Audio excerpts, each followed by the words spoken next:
a ticking time bomb. It's literally this living and breathing thing that's slowly cannibalizing its own stores of energy and nutrients, just trying to stay alive until it ultimately gets eaten by microbes or some other animal like us. Have you ever wondered why that is and what could be done about it? My journey in trying to figure that out started in the spring of 2013. I'm finishing up my postdoctoral research in chemistry at the University of Santa Barbara, California. And all that really means is I'm a huge nerd and I've been in school for way too long. And trying to figure out how to put all of that training to meaningful use. So two of my lab mates, James Rogers and Luis Perez, invite me to dinner. But it turns out to be a pitch disguised as dinner. And they opened by totally flooring me with some staggering stats. A third of the food that we produce worldwide is lost or wasted before it ever has a chance to be eaten. For fresh fruits and vegetables, that number is a half. And waste is a problem at every single step of the supply chain. From the farm, trying to get it to market in stores, restaurants, and in our homes.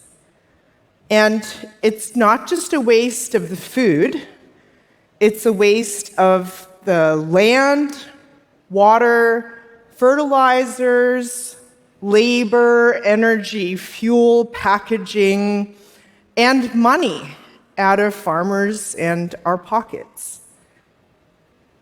If global food waste was a country, it'd be the third highest emitter of greenhouse gases after China and the US. For decades all around the world, we've relied heavily on a surprisingly small number of ways to help fruits and vegetables last longer after harvest. These have gotten us a really long way, but they also have their challenges.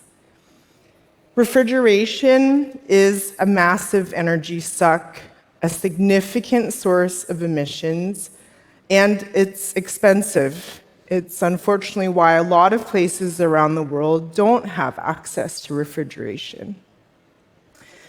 Designer pesticides aren't great for our long-term health or the environment. Waxes, some can be plant-based, but a lot of them are also animal-derived or petroleum-derived, and they help make produce look better, but not really meaningfully extend their life and quality. And packaging, that's just adding to our problems with single-use plastics and microplastics. And then all of this leads to a pretty narrow set of fruits and vegetables that are available in stores today relative to the amazing diversity of what's really out there. And so it's really like the categories that can survive storage and transportation that are commonly available. And those aren't always the ones that taste best or have the highest density of nutrients. So my friends wanted to approach this differently. And we led first with some questions. How do plants protect themselves? Well, with a peel.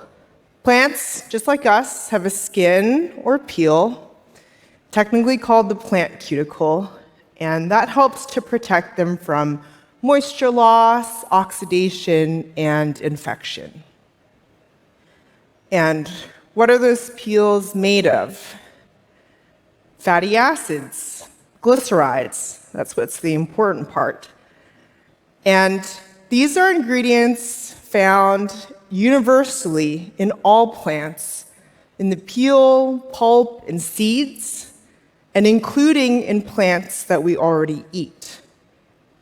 Different fruits have different shelf lives because of the thickness and arrangement of these materials in those peels. So the idea then is, can we take these harmless, edible, plant-based ingredients, apply them in a thin layer on the surface of fresh fruits and vegetables to help reinforce the existing natural peel?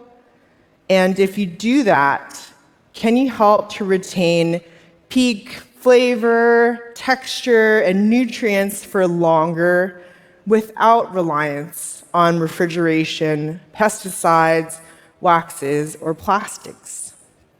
And so that's what James Liu and that's why we founded Appeal Sciences and ultimately headed to James's garage to try and figure out. We started first by partnering with this small local grower. And we tested the idea on this category you may not have heard of called finger limes. They're literally finger-shaped, and when you cut them open, the pulp is in the shape of beads like caviar. They are delicious, and they're super fragrant. But once they're picked, that grower had maybe about 7 days before their organic limes would start to dry out and the skin would start to change color. And that was even with refrigeration. So we took a test batch of material that we made using leftover tomato peels, since those are rich in these fatty acids and glycerides. We dipped those limes in a bowl of these ingredients in water and set them aside to dry. And then we waited. And we saw that we could add an extra week of freshness to these limes. And when we saw that for the first time, we were like, shut the front door. Oh my God, this might actually work. So we then went and wanted to apply this little bit of extra peel to all other kinds of fruits and vegetables. Bananas, avocados, limes, green beans, tomatoes, bell peppers, cucumbers, berries, like you name it. And what we saw amazed, and quite frankly still amazes us. This concept works for dozens of categories. Things that need to ripen before you eat them, things that don't, things that have edible peels, non-edible peels. We even saw that with protected blueberries, we could retain vitamin C levels at higher levels for longer than unprotected blueberries. And tomatoes could be harvested later, not when they were green and tasteless, but when they were red and actually ripe, and they'd still have enough time to get into your homes. And we love that it really takes so little material. The little bit of extra peel we add to an average avocado, for example, that's equivalent in weight to 1/10 of a small raisin. And even though these materials are, of course, they're edible, you can wash them off by just rubbing under running water. We also, the more that we learned about the fresh produce supply chain today, we realized we could integrate into how these are processed in these packing houses before they're sent to grocery stores. So thinking about replacing a standard waxing step, for example. We've made good progress since those early days in the garage. We've established a supply chain for responsibly sourced, high-purity ingredients. We've demonstrated safety and effectiveness to regulators in the US, the European Union, and more than 40 additional countries around the world.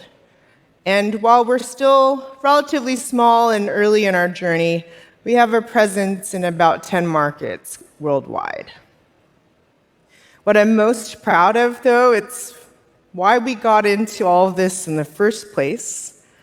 And That is that since 2021, when we started measuring, we've prevented 166 million pieces of produce from going to waste.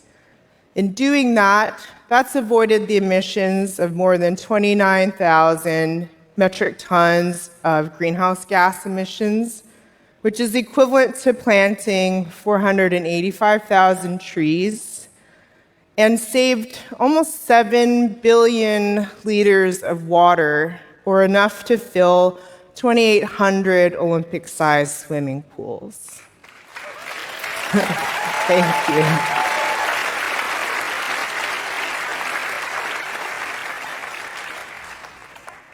What we're also excited about is the opportunity to add a little extra peel to help small growers get their unique varieties of fruits and vegetables to market with more confidence. This is especially important in places that don't have widespread or reliable access to refrigeration, like with these regional mango varieties. This could mean that a greater diversity of fruits and vegetables could be more available to more people. The work, though, is far from done. We've unfortunately encountered food and agriculture companies that have a really hard time seeing past the food waste status quo. Shrink, as it's called in the industry, it's just accepted as a normal part of doing business. And disappointingly, we've had some folks, producers, packers, and retailers tell us, well, the waste bin is kind of my best friend. The more that people throw away, the more they have to come back and buy again. So let's just say that's not what we expected when we first approached them to talk about extending the life and quality of fresh products.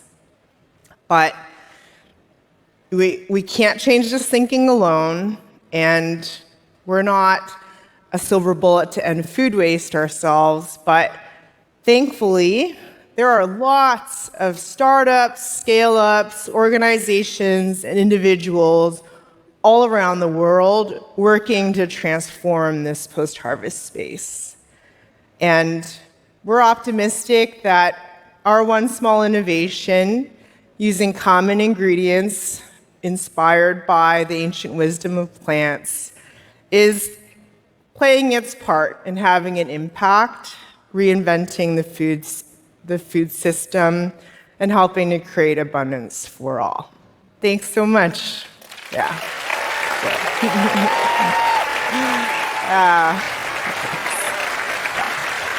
Thank you.